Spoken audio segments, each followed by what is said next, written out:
80-20 के बाद आगे बढ़ते हुए सत्ता में सोचिए आप सुबह अपने घर में लगे पानी सप्लाई के नल को खोलें और उस पानी का इस्तेमाल कर लें, लेकिन पानी के साथ उस जहर की सप्लाई भी हो रही हो जो आपको अस्पताल पहुंचा दे। मध्य प्रदेश के इंदौर में कुछ ऐसा ही हुआ। ये वही इंदौर है जहां पिछले 7 वर्षों से स्वच्छता की सीख बाकी जगहों को दी जा रही है, लेकिन उसकी नींव में जहरीली लापरवाही का रिसाव मिला है। यहां घर में लगे नालों में गंदे और जहरीले पानी की सप्लाई हुई है, जिसे पीने से अब तक 8 लोगों की जान जा चुकी है। 100 से ज्यादा लोग अब भी बीमार हैं, इनमें से कई की हालत गंभीर है। जब हम इंदौर की इस खबर को देखते हैं तो हमारा ध्यान आंकड़ों पर जाता ही है। 8 की मौत, 100 से ज्यादा बीमार।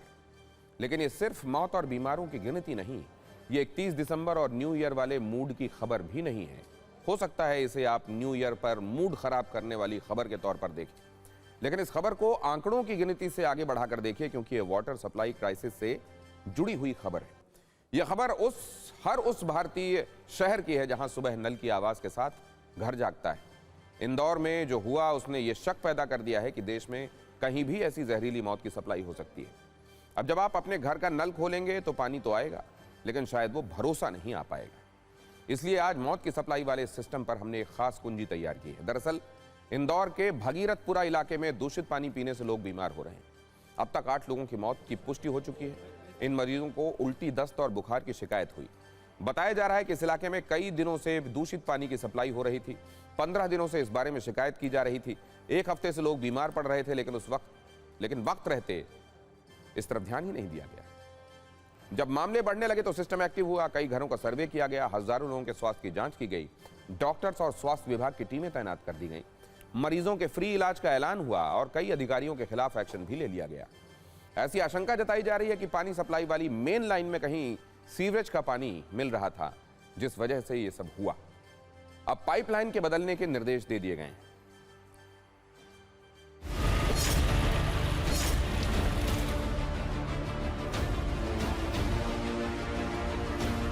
भगीरथपुरा में गंदा पानी पीने के कारण कई वहां के रहवासी बीमार हो गए और उन्हें इंदौर के एक निजी हॉस्पिटल में भर्ती किया गया। ये आप देख सकते हो, जो मरीज है वो उनका इलाज इंदौर के ही निजी हॉस्पिटल में किया जा रहा है। ये उल्टी, दस्त, घबराहट होना, यहीं लेटे हुए थे सुबह 7 बजे। अच्छे रात को थोड़ा ठीक भी दिख रहे थे, एकदम से सुबह शांत हो गए। ये तकलीफ, ये पानी पीने के चक्कर में उल्टी, दस्त, सल्लू हुए सबको। ये सब भागीरथपुरा के ही। आप भी वहीं से? आपके वहीं? भागीरथपुरा को ना, ये भाई है मेरे। कितने दिनों से ये समस्या हो रही थी वहाँ पर? ये करीबन 4-5 दिन से। सारी बीमारी गैस्ट्रोएंटेराइटिस हो रहा है, उसमें उल्टियां हो रही है और दस्त काफी लग रही है। पेशेंट को डिहाइड्रेशन हो रहा है और पेशेंट का बिल्कुल ही ब्लड प्रेशर और पल्स बहुत ही कम से पेशेंट हमारे पास आ रहे हैं। ये फूड पॉइजनिंग से हो सकती है, पानी की खराबी से हो सकती है, दूषित खाना खाने से हो सकती है। हमारे साथ जो 2 दिन पहले बीमार हुई थी, उनको इलाज के बाद घर लाया गया, वो मौजूद है हमारे साथ। बात करते थे, क्या हुआ था आपको? उल्टी दस्त हुए थे मुझे, मेरा सर दर्द वगैरह हुआ था। पानी पीने के कारण ही हुआ है मेरा सर दर्द और उल्टी दस्त। ये अचानक से मुझे हुआ था। ये मतलब पेट में अचानक से गड़बड़ी हो गई थी। पूरा दिन में एकदम मरने की अवस्था हो गई। और पूरी कॉलोनी में कितने लोग बीमार हुए? पूरे कॉलोनी में तो हमारी जान में तो 10-15 जने हो गए। एक शांत हो गई डोकरी अम्मा। कितने? इंदौर में जो कुछ हुआ उससे सरकारी वाटर सप्लाई से भरोसा टूट सकता है, और जब भरोसे की सप्लाई रुकती है तो एक बहुत बड़ा बाजार मुस्कुराता है। जब नल से गंदा पानी आने का डर होता है तो बाजार में शुद्धता बेचने वाली कंपनियों का मुनाफा कई गुना बढ़ जाता है। जब तक नल से दूषित पानी आने का डर होगा तब तक टैंकर माफिया का धंधा खूब चलेगा। यानी एक ऐसा डर है जो पीने के पानी को अधिकार नहीं, एक महंगा प्रोडक्ट बना देता है। ऐसा तब होता है जब सारे नियम और मानक भुला दिए जाते हैं। भारत में सप्लाई वाटर की गुणवत्ता और पाइपलाइनों के रखरखाव को लेकर मानक तय हैं। Bureau of Indian standard supply वाले पानी के केमिकल, फिजिकल और बायोलॉजिकल पैरामीटर्स तय करते हैं। BIS की गाइडलाइंस कहती हैं कि उपभोक्ता के नल तक पानी की गुणवत्ता सुनिश्चित करना एजेंसी की जिम्मेदारी है, फिर वो सरकारी हो या प्राइवेट। पाइपलाइन में कहां कहां गंदगी मिल सकती है उसकी मैपिंग करना जरूरी है। गाइडलाइंस हैं कि पानी में रसायनों की जांच वर्ष में 1 बार जरूर हो, बैक्टीरिया की जांच वर्ष में 2 बार की जाए। साथ ही वाटर सप्लाई वाली एजेंसी को पानी की गुणवत्ता की रिपोर्ट सार्वजनिक भी करनी होती है। वाटर सप्लाई वाली पाइपलाइंस के रखरखाव के मानक भी तय हैं, जिनके मुताबिक वाल्व, एयर वाल्व की रोजाना जांच हो ताकि लीकेज फौरन पकड़ा जा सके। सप्लाई की मेन लाइन की जांच हर 15 दिन में जरूरी है। पानी सप्लाई की लाइन और सीवर लाइन के बीच कम से कम 3 मीटर की दूरी होनी चाहिए। अगर दोनों लाइनें क्रॉस करती हैं तो पानी की लाइन सीवर लाइन से ऊपर होनी चाहिए।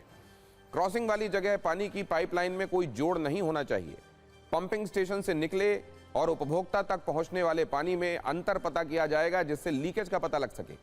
गाइडलाइंस के मुताबिक पाइपलाइनों को 30 से 50 वर्ष के अंदर बदला जाना भी आवश्यक है।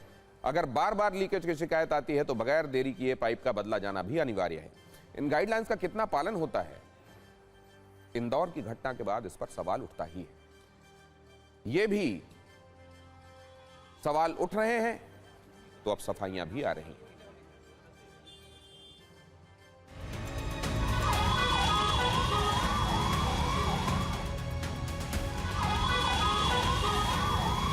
जांच की जा रही है, एक कमेटी बना दी। बाकी हमारी चिंता तो ये है कि जितने पेशेंट हैं वो पेशेंट का इलाज अच्छा हो जाए और पेशेंट्स की संख्या आना कम हो जाए।